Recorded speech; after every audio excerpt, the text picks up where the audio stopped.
guys, good morning. My name is Bhavani Singh and welcome to my YouTube channel Physics by BS Kelawat.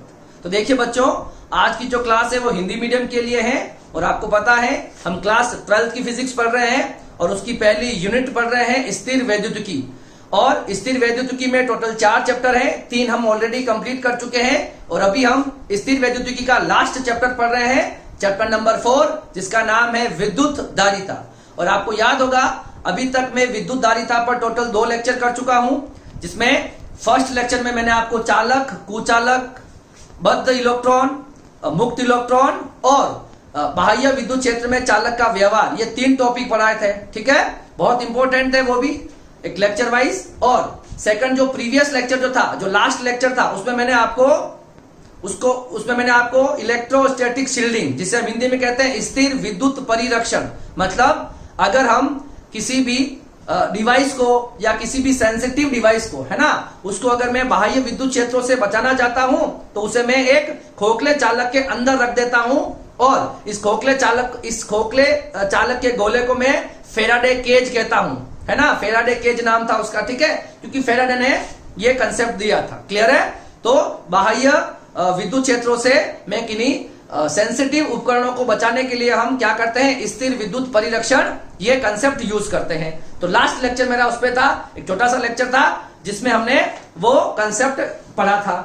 अब आज की जो class है, आज की क्लास के अंदर हम नेक्स्ट टॉपिक जो है वो स्टार्ट करने वाले हैं और आज का जो टॉपिक है वो है परावैद्युत पदार्थ। क्या है? परावैद्युत पदार्थ देखेंगे और बाह्य क्षेत्रों में परावैद्युत पदार्थों का व्यवहार देखेंगे कि किस तरह से इसका व्यवहार होता है। ठीक है, अब देखिए हम बात करेंगे कि परावैद्युत पदार्थ क्या होता है। तो सबसे पहले आपको ध्यान रखना है कि परावैद्युत पदार्थ होते हैं वो कुचालक होते हैं, वही एक परावैद्युत पदार्थ है। परावैद्युत पदार्थ कुचालक होते हैं।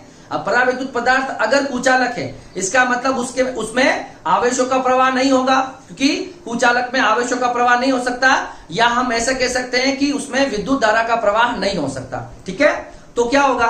तो देखिए ये कुचालक, जो परावैद्युत पदार्थ है कुचालक होंगे, जो जिसमें आवेशों का प्रवाह तो नहीं होगा मगर वो विद्युत प्रभाव प्रदर्शित करेंगे। क्या मतलब होगा इसका?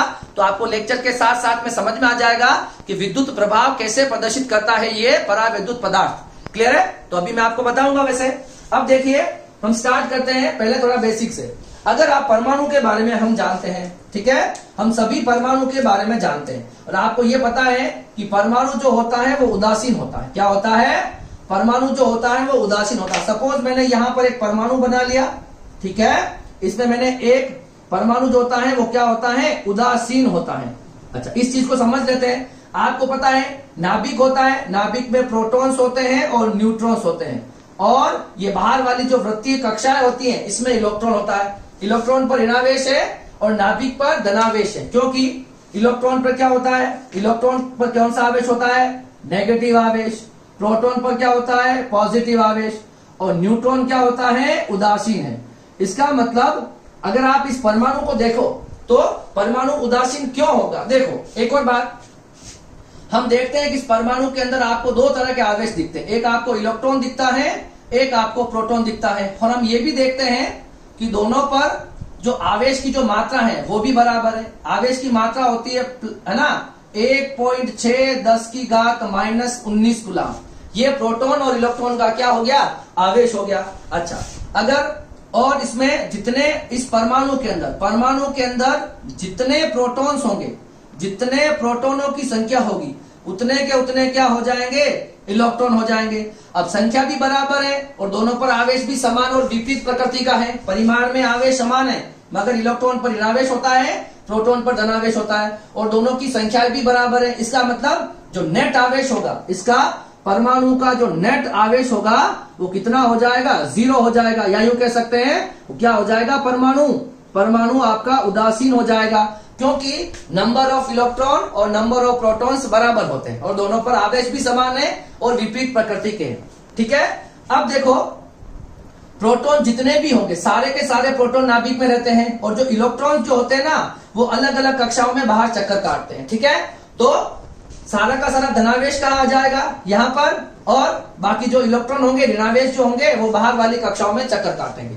अब अगर इस परमाणु को अगर आप देखो तो परमाणु के अंदर मेनली है क्या है? तो परमाणु के अंदर मेनली है क्या है? तो परमाणु के अंदर दो तरह के कण है। अगर हम न्यूट्रॉन को दो तरह के आवेश है, एक आपका पॉजिटिव आवेश है, एक आपका नेगेटिव आवेश है। मतलब परमाणु दो तरह के आवेशों से मिलकर बना हुआ है। तो अब देखो पॉजिटिव और नेगेटिव, तो इन सारे पॉजिटिव जो चार्ज है, प्रोटॉन जो है, जो नाभिक जो है, इसका अपना एक गुरुत्व केंद्र होगा। मतलब धनावेश का क्या हो जाएगा? अपना एक गुरुत्व केंद्र। सारे आवेशों का, सारे धनावेशों का अपना एक गुरुत्व केंद्र, उसका सेंटर, अलग अलग सबको मिला के उसका एक गुरुत्व केंद्र, या जिसको हम सेंटर ऑफ मास बोलते हैं, हो जाएगा। अच्छा, अब सब इलेक्ट्रॉन अलग अलग होते हैं, सारे इलेक्ट्रॉनों का एक प्रभाव जो होगा, सारे इलेक्ट्रॉन अलग अलग कक्षाओं में होते हैं, अलग अलग कक्षाओं में चक्कर काटते होते हैं, मगर इन सारे ऋणावेशों का भी एक गुरुत्व केंद्र होगा। ठीक है, तो सारे ऋणावेशों का भी क्या हो जाएगा? एक गुरुत्व केंद्र हो जाएगा। ठीक है ना, इसका भी एक गुरुत्व केंद्र हो जाएगा। कुल मिला के परमाणु जो है वो दो तरह के आवेशों से मिलकर बना हुआ है, धनावेश और ऋणावेश। अगर दो तरह के आवेश, मैं कह रहा हूं मेरे पास दो मार्कर है, तो इस मार्कर का भी अपना गुरुत्व केंद्र होगा, और ये मार्कर है, इसका भी एक गुरुत्व केंद्र होगा। ये अगर प्रोटॉन है तो इसका, ये धनावेश है तो इसका एक गुरुत्व केंद्र, और ये ऋणावेश है तो इसका एक गुरुत्व केंद्र। कुल मिला के धनावेशों का गुरुत्व केंद्र अलग होता है, ऋणावेशों का गुरुत्व केंद्र अलग होता है। ठीक है, तो देखो आज हम पढ़ने वाले हैं। तो देखिए, हम जानते हैं कि परमाणु विद्युत उदासीन होता है। ठीक है, हम जानते हैं कि परमाणु विद्युत उदासीन होता है। उसका समस्त धनावेश नाभिक एवं समस्त ऋणावेश नाभिक के परित वितरित रहता है। धनावेश तो नाभिक में, और ऋणावेश जो होता है वो नाभिक के परित वितरित रहता है। दोनों आवेश परिमाण में समान एवं विपरीत प्रकृति के होते हैं। ठीक है, ये भी हमको पता है। दोनों आवेशों के गुरुत्व केंद्र समान या असमान हो सकते हैं। अब बात क्या है कि मान लो ये परमाणु है, सब सुनो, ये परमाणु है, मान लो ये प्लस का नाभिक है यहाँ है, और ये इलेक्ट्रॉनों का जो गुरुत्व केंद्र है यहाँ पर है, तो ये असमान हो गए। हो सकता है कभी ऐसा भी हो सकता है कि मान लो ये प्लस है, ये धनावेशों का है, और सारे ऋणावेशों का गुरुत्व केंद्र बीच में साथ में आ जाए, तो दोनों स्थितियां संभव है। इसमें दोनों के गुरुत्व केंद्र अलग अलग है, इसमें दोनों के गुरुत्व केंद्र साथ में है। इसके आधार पर हम परावैद्युत पदार्थों को दो भागों में बांट लेते हैं। परावैद्युत पदार्थ कुचालक पदार्थ ही होंगे, इसमें न धारा प्रवाहित नहीं हो सकती, न ही आवेश प्रवाह हो सकते, क्योंकि कुचालक है। मगर इसके अंदर एक प्रॉपर्टी होती, एक विशेषता होती। क्या विशेषता होती है? कि ये विद्युत प्रभाव को प्रदर्शित करते हैं। विद्युत प्रभाव को प्रदर्शित करने का मतलब, जैसे ही आप किसी परावैद्युत पदार्थ को विद्युत क्षेत्र में रखोगे तो उसकी सतह पर आवेश, प्रेरित आवेश उत्पन्न हो जाएंगे। क्या बोला मैंने? वापस सुनो, ये एक परावैद्युत पदार्थ है। ठीक है, अब देखो मान लो विद्युत क्षेत्र इस जगह से इस जगह विद्युत क्षेत्र जा रहा है। अब जैसे मैं इस परावैद्युत पदार्थ को यहां रखूंगा तो इसकी सतह जो होगी, है ना, ये विद्युत क्षेत्र मान लो, इसकी सतह पर क्या हो जाएंगे? आवेश प्रेरित हो जाएंगे। इसका मतलब वो विद्युत प्रभाव प्रदर्शित करने लग जाता है। तो क्या परिभाषा होनी चाहिए परावैद्युत पदार्थ की? परावैद्युत पदार्थ एक कुचालक होता है जिसमें आवेश प्रवाह नहीं होता है, पर बाह्य विद्युत क्षेत्रों में वह विद्युत प्रभाव प्रदर्शित करते हैं। ठीक है, तो ये परावैद्युत पदार्थ हो जाएगा। अभी मैंने आपको जो प्लस और माइनस, धनावेशों और ऋणावेशों के गुरुत्व केंद्र की बात बताई, इसी के आधार पर मैं परावैद्युत पदार्थों को दो भागों में बांट लेता हूं। पहला हो जाएगा अध्रुवी और दूसरा हो जाएगा ध्रुवी। अध्रुवी का मतलब जिसके पास ध्रुव नहीं हो। ध्रुव का मतलब समझ में आया? ध्रुव का मतलब इसको इंग्लिश में कहते हैं पोल। क्या कहते हैं? पोल्स कहते हैं। ध्रुव का मतलब पोल, जिनके अलग अलग पोल नहीं हो। मतलब अध्रुवी क्या हो जाएगा? धनावेश एवं ऋणावेश का केंद्र समान हो, वह अध्रुवी परावैद्युत कहलाते हैं। अगर ये वाला केस हो जाए, समस्त धनावेशों का गुरुत्व केंद्र और समस्त ऋणावेशों का गुरुत्व केंद्र समपाती हो जाए, समपाती हो जाए, या एक ही स्थान पर आ जाए, और यूं कह सकते हैं कि प्लस एवं माइनस के बीच की दूरी, प्लस एवं माइनस के मध्य दूरी कितनी हो जाए? मध्य दूरी 0 हो जाए। कितनी हो जाए? मध्य दूरी 0 हो जाए, इसको हम कहते हैं अध्रुवी पदार्थ। मतलब इसके ध्रुव नहीं होते, प्लस और माइनस एक ही जगह पर रहते हैं, इसके ध्रुव नहीं होते। तो दूसरा मतलब ये भी समझ लो कि प्लस और माइनस अगर एक ही जगह पे है तो प्लस और माइनस के मध्य दूरी भी 0 हो जाएगी। क्लियर है? मतलब इन्होंने कोई ध्रुव नहीं बनाया। अलग अलग होते हैं तो एक प्लस और एक माइनस दो ध्रुव बनाते हैं, अभी इसने कोई भी ध्रुव नहीं बनाया। क्लियर है? अब देखो ध्रुवीय परावैद्युत, तो साफ ये वाला एग्जाम्पल हो जाएगा उसके लिए। धनावेश एवं ऋणावेश के गुरुत्व केंद्र अलग अलग हो, वह ध्रुवीय परावैद्युत कहलाते हैं। अगर मान लो ऋणावेशों का गुरुत्व केंद्र यहाँ है और धनावेशों का गुरुत्व केंद्र यहाँ है। तो ये अगर स्थिति बन जाए किसी की, मतलब माइनस और प्लस अगर कुछ दूरी से अलग अलग हो जाए, तो ये कहलाते हैं ध्रुवीय परावैद्युत। मतलब इसका ध्रुव बन गया द्विध्रुव, दो हो जाएंगे प्लस और माइनस ध्रुव, ठीक है। इसके मध्य कुछ न कुछ दूरी भी होगी, जैसे कि हमने बताया था कि इसके मध्य जो दूरी होती है, प्लस और माइनस के मध्य दूरी होती है, वो 0 होती है। कितनी होती है? प्लस और माइनस के बीच की दूरी कितनी होती है? 0। मगर इसमें प्लस और माइनस के बीच की कुछ दूरी हो जाएगी, इसको बोलते हैं ध्रुवी, ठीक है। क्या बोलते हैं? ध्रुवी। तो परिभाषा क्या हो जाएगी, मैं बता चुका हूं आपको। परावैद्युत पदार्थ वह कुचालक है जिनमें आवेशों का प्रवाह तो नहीं होता है, परंतु यह विद्युत प्रभाव प्रदर्शित करते हैं, ठीक है। कैसे करेंगे? इन पदार्थों को बाह्य विद्युत क्षेत्र में रखा जाता है तो इनकी सतह पर प्रेरित आवेश उत्पन्न हो जाता है। मतलब जैसे ही आप इन परावैद्युत पदार्थों को बाह्य विद्युत क्षेत्रों में रखोगे तो इसके ऊपर एक आवेश प्रेरित हो जाएगा। समझ आने का मतलब देखो विद्युत क्षेत्र कहां से कहां चलता है बताओ? प्लस से माइनस, यही होती विद्युत क्षेत्र की दिशा। अब मान लो यहां पर लाके मैं कोई परावैद्युत पदार्थ रख दूं, तो परावैद्युत पदार्थ रखूंगा तो इसके सारे के सारे माइनस, देखो ये प्लस है तो इसके अंदर माइनस तो आ जाएंगे इधर, और प्लस कहां चले जाएंगे? इधर। कहां चले जाएंगे? मतलब इनको बोलते हैं, ये जो अंदर जो भी हुआ है, अंदर देखो एक विद्युत क्षेत्र बन जाएगा प्लस से माइनस, जिसको मैं बाद में EI से लिखा करूंगा, प्रेरित विद्युत क्षेत्र। देखो इसमें कुछ नहीं था पहले, जैसे इस परावैद्युत के टुकड़े को मैंने विद्युत क्षेत्र के बीच में रखा तो इसमें हो जाएगा प्रेरण। क्या हुआ? ये हो गए प्रेरित आवेश उत्पन्न हो जाएंगे उसकी सतह पर। क्या हो जाएंगे? सतह पर प्रेरित आवेश उत्पन्न हो गए और अंदर देखो एक विद्युत क्षेत्र बन जाएगा। इसका मतलब इसमें आवेश प्रवाह तो नहीं होंगे, मगर ये विद्युत प्रभाव को प्रदर्शित करेगा। मतलब इसके अंदर अंदर एक विद्युत क्षेत्र उत्पन्न हो जाएगा। क्लियर है? तो ये छोटा सा कंसेप्ट है परावैद्युत पदार्थ के बारे में, ठीक है। परावैद्युत पदार्थ क्या होते हैं? कुचालक होते हैं।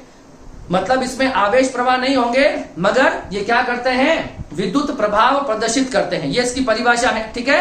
अब दूसरी बात, परावैद्युत पदार्थों को मैं, अब देखो अगर परमाणु है उनमें दो तरह के आवेश है, प्लस और माइनस, तो उसके नाभिक जो है, प्लस और माइनस का नाभिक एक ही स्थान पर हो सकता है गुरुत्व केंद्र, और प्लस और माइनस का गुरुत्व केंद्र अलग अलग जगह पर हो सकता है। तो इसके आधार पर मैंने परावैद्युत पदार्थों को दो भागों में बांट दिया, अध्रुवी और ध्रुवी। जहां पर प्लस का गुरुत्व केंद्र और माइनस का गुरुत्व केंद्र संपाती हो, एक ही स्थान पर हो, उसको हम क्या कह देंगे? अध्रुवी। और जहां पर प्लस का गुरुत्व केंद्र और माइनस का गुरुत्व केंद्र एक दूसरे के संपाती नहीं हो, उसे हम बोलेंगे ध्रुवी। क्या बोलेंगे? ध्रुवी। और ये इसकी परिभाषा हो जाएगी। क्लियर है? तो अब हम पढ़ेंगे कि ध्रुवी और अध्रुवी को इसकी परिभाषा वापस देखेंगे और विथ हेल्प ऑफ एग्जाम्पल इसको वापस हम देखेंगे, ठीक है। तब तक आप इसे कॉपी कर लो।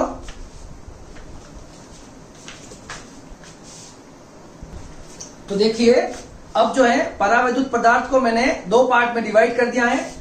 एक हो जाएगा अध्रुवी परावैद्युत, एक हो जाएगा ध्रुवी परावैद्युत। आपको पता है दोनों होते हैं वो कुचालक की होते हैं। ध्रुवी अध्रुवी का मतलब जिनके प्लस और माइनस कुछ ऐसे होंगे, एक साथ हो जाएंगे, और ध्रुवीय परावैद्युत में प्लस और माइनस के बीच में कुछ दूरी हो जाएगी। ओके, मतलब यहां पर प्लस और माइनस के बीच में जो दूरी हो जाएगी वो कितनी हो जाएगी? 0 हो जाएगी। और यहां पर जो 2L का मान होगा वो कभी भी 0 के बराबर नहीं होगा। क्लियर है? तो एक और बात यहीं से सीख लेते हैं। अगर हम विद्युत द्विध्रुव आघूर्ण की बात करेंगे अध्रुवी के लिए, तो P बराबर क्या हो जाएगा? Q into 2L। अगर इनके बीच की दूरी 0 है तो इनका विद्युत द्विध्रुव आघूर्ण कितना आ जाएगा? 0 आ जाएगा। कितना आ जाएगा? विद्युत द्विध्रुव आघूर्ण किसका? अध्रुवी का। इसी तरह से अब जब हम ध्रुवियों की बात करेंगे, इसके मध्य कुछ दूरी हो जाएगी, तो इसका जो P होगा, है ना, इसके 2L का कुछ मान होगा, तो P का मान कभी भी 0 के बराबर नहीं हो सकता। मतलब इसका खुद का द्विध्रुव आघूर्ण होता है पहले से, ठीक है। जबकि इसका द्विध्रुव आघूर्ण कितना होता है? 0 होता है। पता है ना, P बराबर Q इंटू 2L। द्विध्रुव के बारे में पता है, जब दो समान परिमाण एवं विपरीत प्रकृति के आवेशों को अल्प दूरी पर विस्थापित कर दें तो द्विध्रुव बनाते हैं। और द्विध्रुव से हमारे पास क्या मिलता है? विद्युत द्विध्रुव आघूर्ण। विद्युत द्विध्रुव आघूर्ण को मैं P से लिखता हूं, आवेश और उन आवेशों के मध्य की दूरी के गुणनफल को मैं विद्युत द्विध्रुव आघूर्ण कहता हूं। यह एक सदिश राशि होती है जिसकी दिशा माइनस से प्लस की ओर होती है। ठीक है, ओके, चलो हम आगे बढ़ते हैं। अध्रुवी के बारे में पढ़ चुके हैं। ऐसे परावैद्युत जिनके परमाणुओं में धनात्मक एवं ऋणात्मक आवेशों का गुरुत्व केंद्र समान होता है, प्लस और माइनस का गुरुत्व केंद्र एक ही स्थान पे होगा, एक समान हो जाएगा। पॉजिटिव एवं नेगेटिव आवेशों का गुरुत्व केंद्र समान होता है। अब इसके कुछ उदाहरण देख लेते हैं। H2, N2, O2, CO2, CH4। आपको 4-4, 5-5 नाम दोनों के याद कर लेने हैं कि कौन सा ध्रुवीय होता है, कौन सा अध्रुवीय होता है।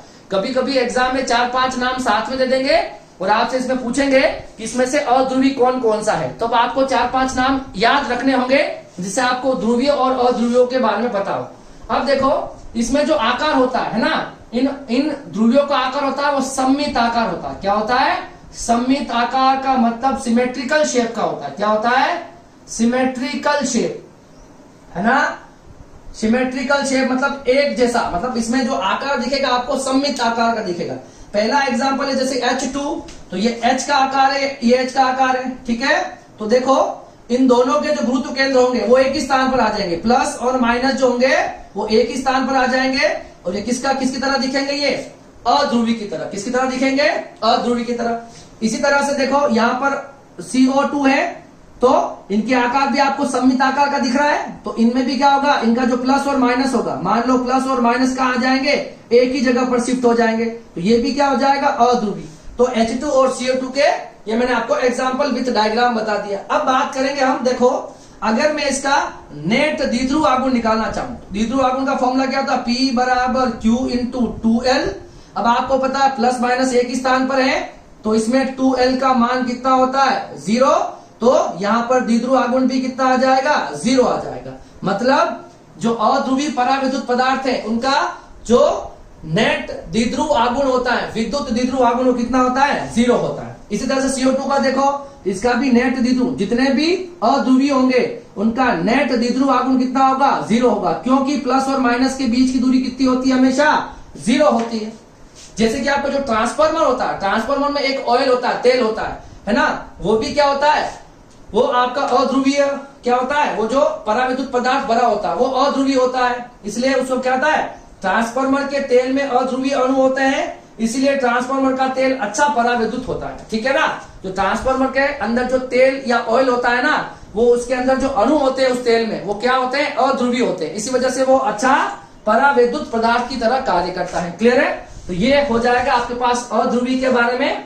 अब हम चलते हैं ध्रुवी के बारे में। आपको पता चल गया होगा ध्रुवी क्या होता है, तो धनावेश के नाभिक और ऋणावेश के नाभिक या उनके गुरुत्व केंद्र संपाती ना हो या उनके मध्य कुछ दूरी हो, उसे हम कहते हैं ध्रुवीय। मतलब ये आपका ध्रुवीय का कुछ इस तरह से दिखेगा, माइनस और प्लस के मध्य कुछ दूरी रहेगी और इसका जो बीच में दूरी 0 नहीं हो सकती। ठीक है, अब देखो ऐसे परमाणु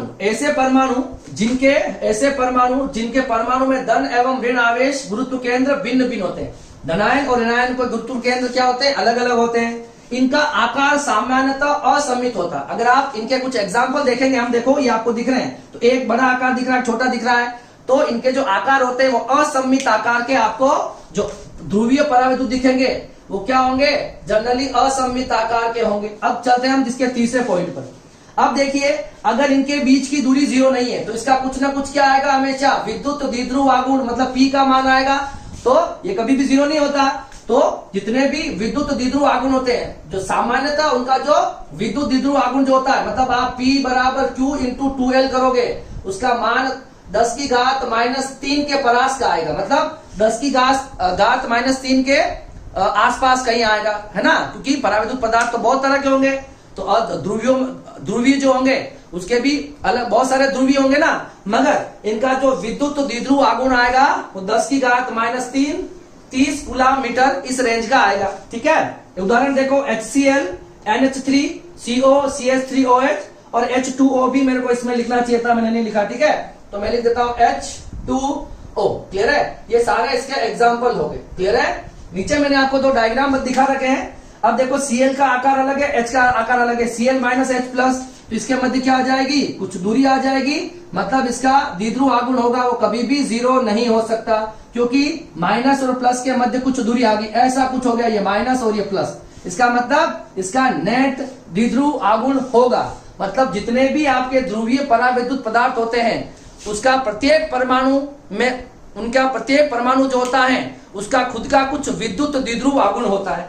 इसी तरह से देखो H2O का मैंने बनाया, तो H2O में भी क्या होगा, इनके जो गुरुत्व केंद्र होंगे H का एक जगह पर आ जाएंगे, प्लस का एक जगह पर आ जाएगा और माइनस का एक जगह पर आ जाएगा। इनके मध्य क्या आ जाएगी, कुछ दूरी आ जाएगी, तो इसमें भी P का मान कभी भी क्या नहीं हो सकता, 0 नहीं हो सकता। मतलब इसका मतलब जितने भी ध्रुवीय परावैद्युत पदार्थ होते हैं उनका खुद का विद्युत द्विध्रुव आगुण ऑलरेडी होता है। ठीक है, पॉजिटिव एवं नेगेटिव के गुरुत्व केंद्र अलग अलग होते हैं तो इनमें स्थायी द्विध्रुव आगुण होता है। मतलब प्लस और माइनस ऑलरेडी इसमें अलग होते हैं, इसका मतलब बीच के कुछ दूरी होगी, तो P बराबर Q इंटू 2L का कुछ मान आएगा और वो मान जो आता है वो 10 की घात -30 कूलम की रेंज का कुछ आता है। ठीक है, तो ये जो होते हैं ये ध्रुवीय और अध्रुवीय, तो इनकी परिभाषा देखी है और हमने इसके एग्जाम्पल देखे हैं। ठीक है, एग्जाम में इस पर क्वेश्चन आ सकता है। ठीक है, अब क्या करने वाले हैं हम, अब इस परावैद्युत पदार्थ जो आपने देखे हैं, अब इन परावैद्युत पदार्थ को हम बाह्य विद्युत क्षेत्रों में रखकर देखेंगे क्या होता है।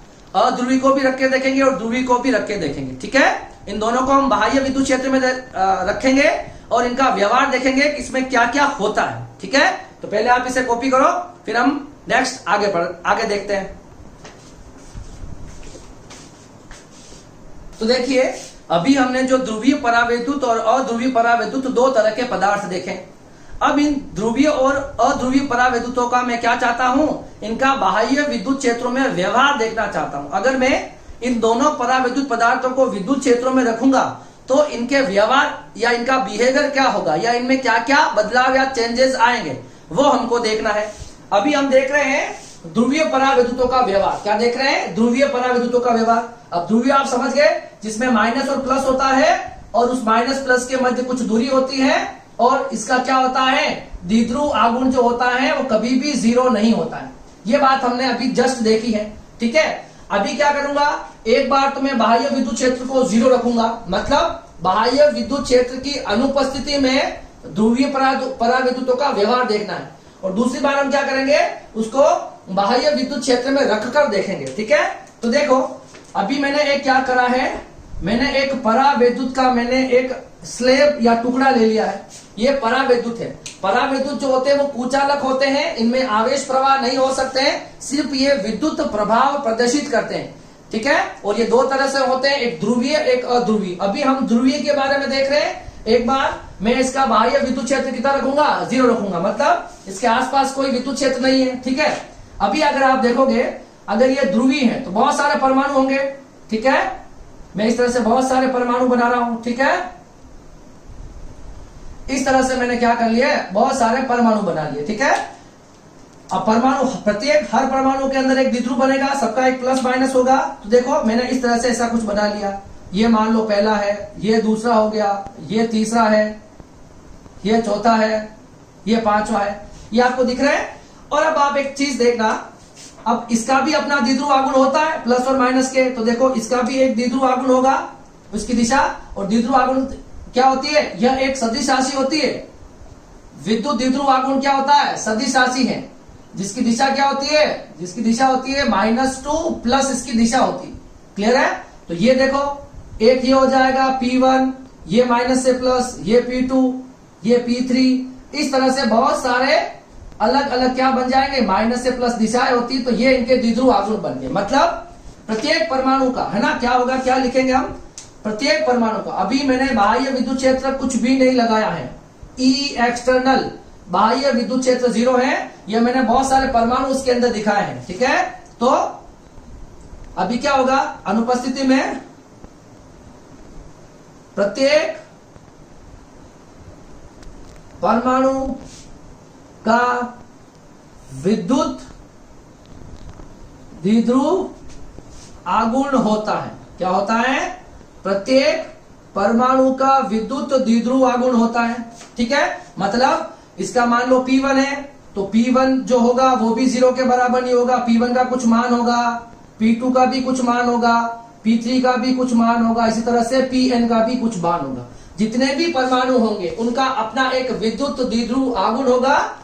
ठीक है, मगर हम देखेंगे इस पूरे के पूरे ब्लॉक का, इस पूरे के पूरे टुकड़े का जो P नेट जो आएगा, ये P नेट 0 आएगा। सर कैसे आएगा, देखो सबकी जो दिशा है ना, प्रत्येक प्रत्येक परमाणु के द्विध्रुवों, प्रत्येक परमाणु के द्विध्रुव आघूर्णों की दिशा, है ना, विद्युत द्विध्रुव आघूर्ण की दिशा या द्विध्रुवों की दिशा अलग अलग होती है। देखो इसमें इधर है दिशा, इसमें इधर है, इसमें इधर है, इसमें इधर है, इसमें इधर है। तो प्रत्येक द्विध्रुवों में, प्रत्येक परमाणु में द्विध्रुवों की दिशा अलग अलग होती है, जिससे क्या होते हैं, सारे कैंसिल हो जाएंगे, ठीक है ना। ये P1 P2 सबको जोड़ोगे तो मतलब P नेट जो आएगा, P नेट आएगा, ये P1 P2 सबको जोड़ोगे P3 लगा से कहां तक, Pn तक, तो मान कितना आएगा, 0 आएगा। कुछ समझ में आ रही मेरी बात? मतलब जब आपने ध्रुवीय परावैद्युतों को कहीं रखा है और उसको आप देख रहे हो, अभी हमने बाहर से कोई विद्युत क्षेत्र नहीं लगाया है, तो मुझे कुछ इस तरह से ये दिख रहा है, ठीक है। तो प्रत्येक अलग अलग परमाणु को मैं देख रहा हूं, तो सबका विद्युत द्विध्रुव आघूर्ण आ रहा है, P1 आ रहा है, P2 आ रहा है, P3 आ रहा है। मगर इस पूरे के पूरे ब्लॉक का, इस पूरे के पूरे टुकड़े का नेट विद्युत द्विध्रुव आघूर्ण कितना आएगा, 0 आएगा। कैसे? क्योंकि सबकी दिशा जो है वो रैंडम दिशा है, अलग अलग दिशा है। P1 अलग जा रहा है, P2 अलग है, P3 अलग है, तो सबको हम जोड़ेंगे तो नेट आंसर कितना आएगा, 0 आएगा। तो ये तो हो गया ध्रुवीय परावैद्युतों का व्यवहार। कब? विद्युत क्षेत्र की अनुपस्थिति में। अब हम क्या करेंगे, बाह्य विद्युत क्षेत्रों की उपस्थिति में परावैद्युतों का व्यवहार, मतलब ध्रुवीय परावैद्युतों का व्यवहार। क्या पढ़ रहे हैं हम अभी? मैं ध्रुवीय परावैद्युतों का व्यवहार, ठीक है। क्या करते हैं हम, यहां पर हम एक परावैद्युत ले लेते हैं, यहां पर मैं एक टुकड़ा ले लेता हूं, परावैद्युत का टुकड़ा ले लेता हूं। इसको बहुत अच्छे से समझना। अब देखो परावैद्युत का टुकड़ा लिया, इसको आपने बाह्य विद्युत क्षेत्र में रख दिया। क्या रख दिया? बाह्य विद्युत क्षेत्र में रख दिया, ठीक है। तो ये प्लस, विद्युत क्षेत्र की दिशा किधर से किधर होती है, प्लस से, और क्या होती है, माइनस, यही होती है। अच्छा, प्लस से माइनस होगी। अब ये देखो द्विध्रुव जो होंगे, अब ये किधर मुड़ जाएंगे, प्लस की तरफ, माइनस एंड आ जाएंगे। सारे द्विध्रुव एक ही दिशा में, एक ही रेखा में संरेखित हो जाएंगे। क्या हो जाएंगे? सारे द्विध्रुव जो हैं वो क्या हो जाएंगे, इस तरह से सारे द्विध्रुव जो है वो एक ही दिशा में संरेखित हो जाएंगे। इस तरह से कुछ हो जाएगा, ठीक है। ये कुछ हुआ, कुछ समझ में आया? मतलब ये माइनस इधर, ये प्लस इधर, क्योंकि ये प्लस है तो माइनस इधर, प्लस इधर, या माइनस प्लस, माइनस और plus, minus plus, minus plus, इस तरह से हो जाएगा। अगर आप देखोगे इसमें तो इस प्लस की तरफ क्या आ जाएंगे, माइनस, और माइनस की तरफ क्या चले जाएंगे, प्लस चले जाएंगे, ठीक है।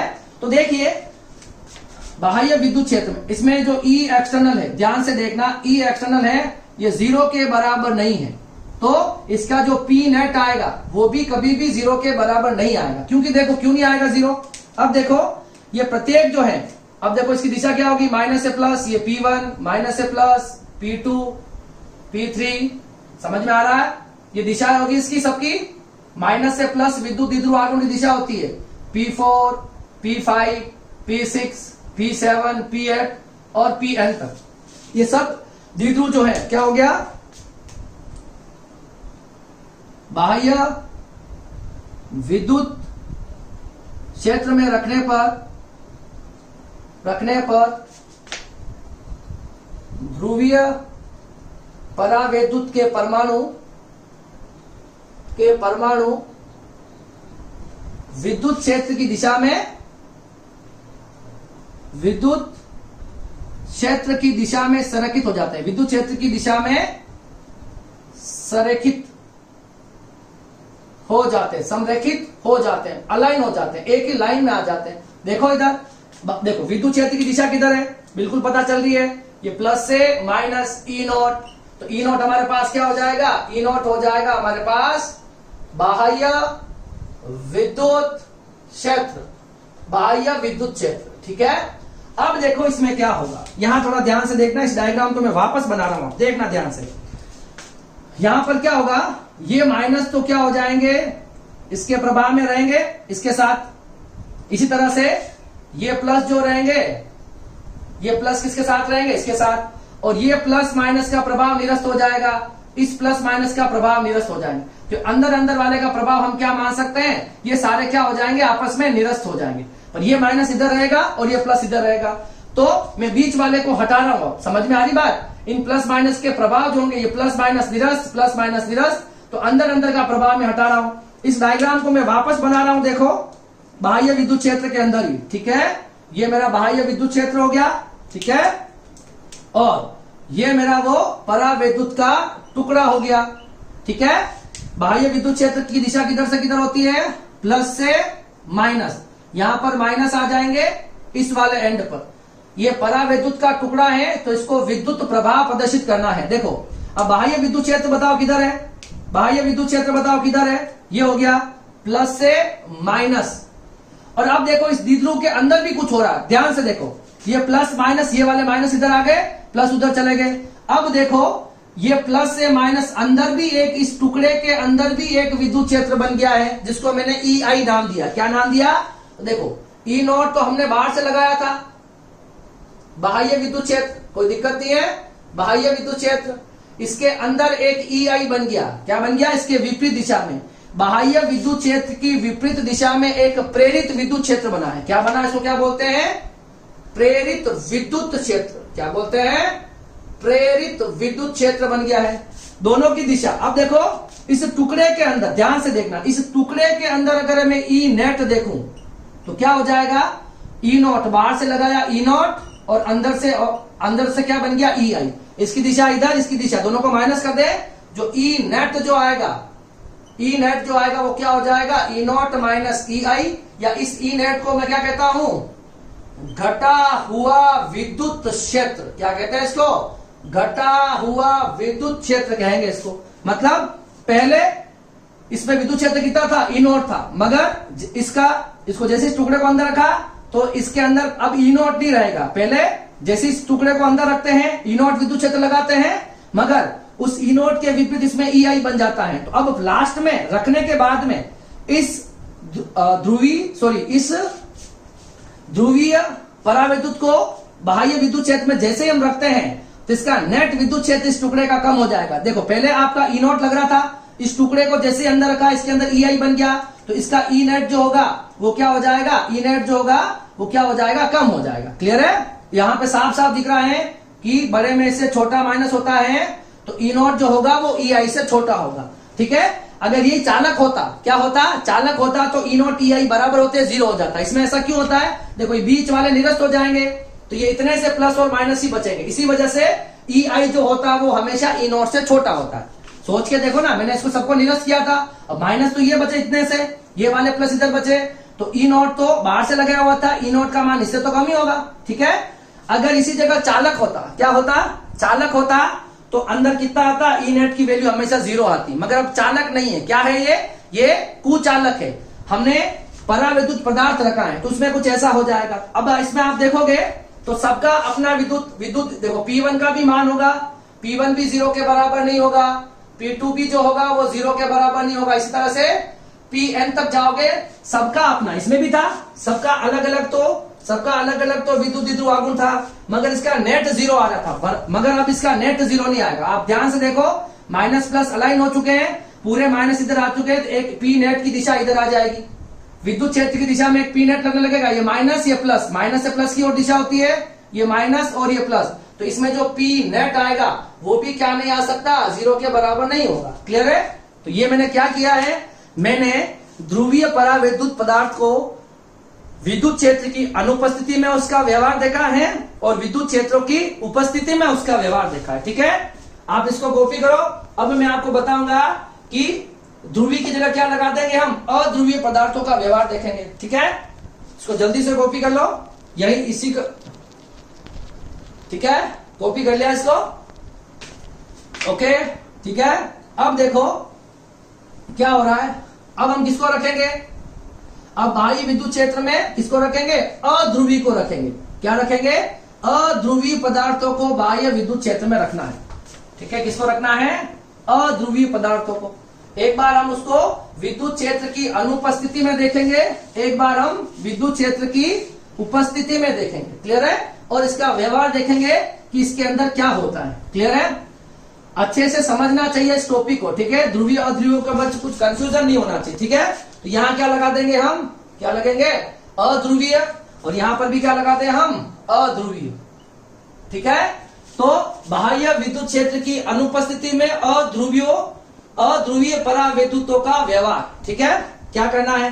तो अध्रुवीय आप समझ गए होंगे, जिसमें प्लस और माइनस संपाती होते हैं, ये प्लस और ये माइनस, ठीक है, ऐसा होते हैं, संपाती होते हैं। और उसमें इनके मध्य की दूरी, प्लस और माइनस के मध्य की दूरी हमेशा कितनी होती है? 0 होती है। ठीक है, तो एक बार मैं क्या करूंगा, इसको अनुपस्थिति में कोई विद्युत क्षेत्र नहीं लगाऊंगा। देखो इधर ध्यान से, अब कंसेप्ट भी समझ में आ गया होगा आपको। ये प्लस और ये माइनस हो चुका। ठीक है, अब देखो ये बाह्य विद्युत क्षेत्र की अनुपस्थिति में ई एक्सटर्नल जो है वो कितना है? ई एक्सटर्नल कितना है? 0 है। अब देखो ये सब ऐसे हैं, plus minus plus minus plus minus, यही होते हैं। बुक में आप देखोगे कभी कभार तो आपको डॉट से दिखा रखा होगा, इसका मतलब एक दूसरे के संपाती है। ठीक है, ये प्लस माइनस अलग अलग नहीं, एक दूसरे के संपाती है या एक दूसरे के साथ में है। ठीक है, अब देखो इसका प्रत्येक का प्लस और माइनस, प्रत्येक के लिए 2l की दूरी 0, 2l की जो वैल्यू है वो 0 है। तो देखो इसमें जो P1 होगा, ये जिसका P1 जो होगा वो भी 0 हो जाएगा, इसका खुद का विद्युत द्विध्रुवागुण 0 हो जाएगा, इसका भी 0 हो जाएगा, इसका भी 0 हो जाएगा। समझ में आ रहा क्यों हो रहा है? क्योंकि 2l की वैल्यू 0, किसकी वैल्यू क्यों लिखा हूं मैं? क्योंकि 2l की वैल्यू 0 है, P5 भी 0 और ये Pn भी कितना हो जाएगा? 0 हो जाएगा। कितना हो जाएगा? Pn भी कितना हो जाएगा? 0 हो जाएगा। क्लियर है? तो देखो बाह्य विद्युत क्षेत्र की अनुपस्थिति में, बाह्य विद्युत क्षेत्र की अनुपस्थिति में, बाह्य विद्युत क्षेत्र की अनुपस्थिति में प्रत्येक अध्रुवीय परमाणुओं का, प्रत्येक अध्रुवीय परमाणुओं का द्विध्रुव आघूर्ण 0 होता है। द्विध्रुव आघूर्ण 0 होता है और जो नेट निकालोगे 0 होता है, एवं नेट विद्युत द्विध्रुव आघूर्ण, इस पूरे के पूरे टुकड़े का नेट विद्युत द्विध्रुव आघूर्ण भी कितना हो जाएगा? नेट विद्युत द्विध्रुव आघूर्ण भी कितना होता है? 0 होता है। भाई सबका अलग अलग 0 है। 0 क्यों हो रहा है? क्योंकि इसके बीच की कोई दूरी नहीं होती, संपाती होते हैं। प्लस एवं माइनस, प्लस एवं माइनस क्या होते हैं? संपाती, कोइंस, एक दूसरे के ऊपर कोइंसाइड कर जाते हैं, संपाती होते हैं। ठीक है, अब देखो तो इसका देखो, इसमें क्या लिख सकते हैं? P1 की वैल्यू 0 है, P2 की वैल्यू 0 है। कहां तक जाएंगे? जितने भी परमाणु देखेंगे सबका, तो आप P नेट निकालोगे, P नेट भी कितना आएगा? P1 प्लस 0 को जोड़ोगे तो आंसर तो 0 ही आना है।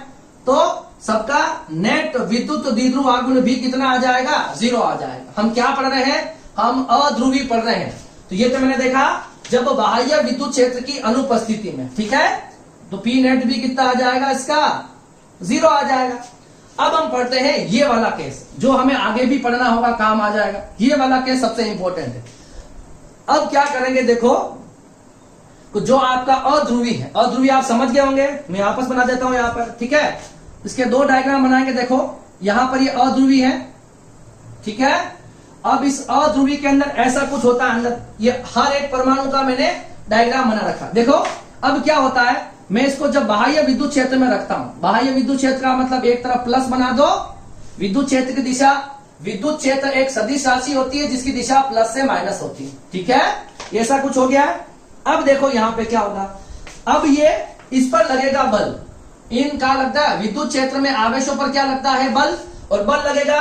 और आपको पता है जो माइनस जो होता है, जैसे ये विद्युत क्षेत्र की दिशा है, ठीक है, तो प्लस तो क्या चलता है? विद्युत क्षेत्र के साथ, और माइनस क्या चलता है? विद्युत क्षेत्र के विपरीत। ये बात सबको पता होनी चाहिए। ठीक है, प्लस और माइनस के बारे में ये कहानी सबको पता होगी कि प्लस किधर जाना पसंद करता है? विद्युत क्षेत्र के साथ में। ये विद्युत क्षेत्र की दिशा है तो प्लस इसके साथ में और माइनस इसके विपरीत जाता है।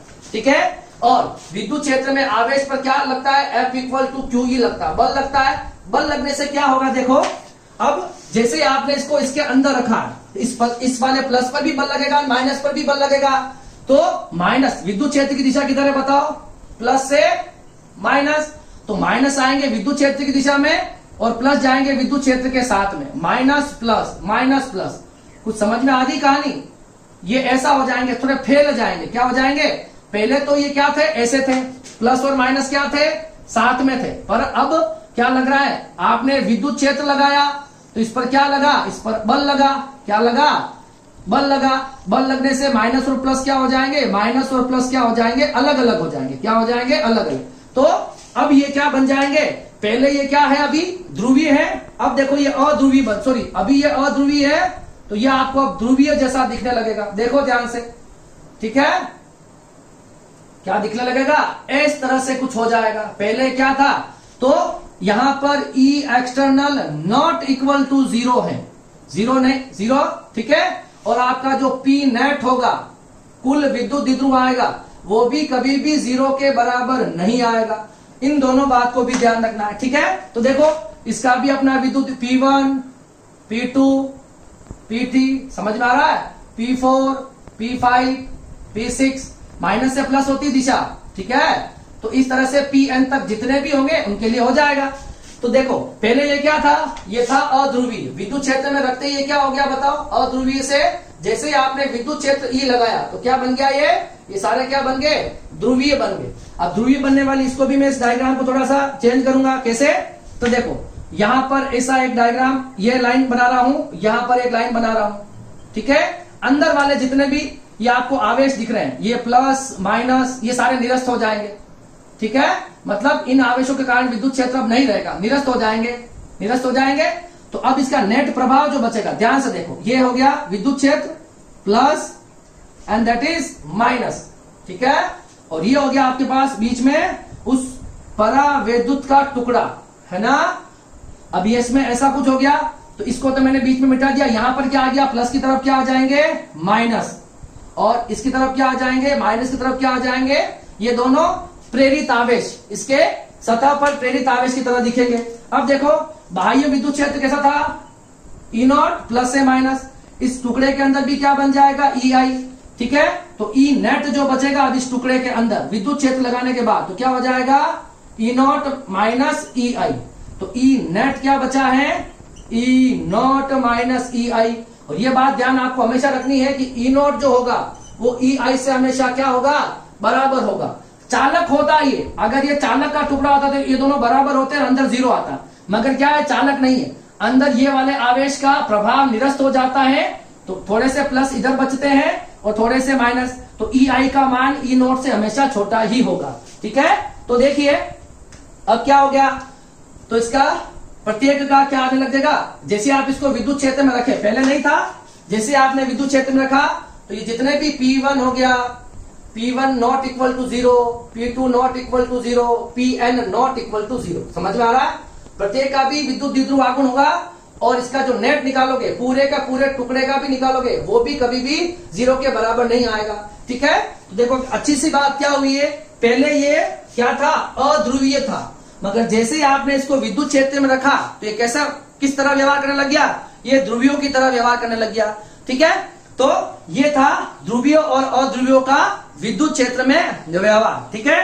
तो देखिए आज की क्लास में मैंने आपको ध्रुवीय और अध्रुवीय के बारे में बताया है, और इनका क्या बताया है, इनका मैंने आपको व्यवहार समझाया है कि बाह्य विद्युत क्षेत्रों में इसका व्यवहार किस तरह से होता है।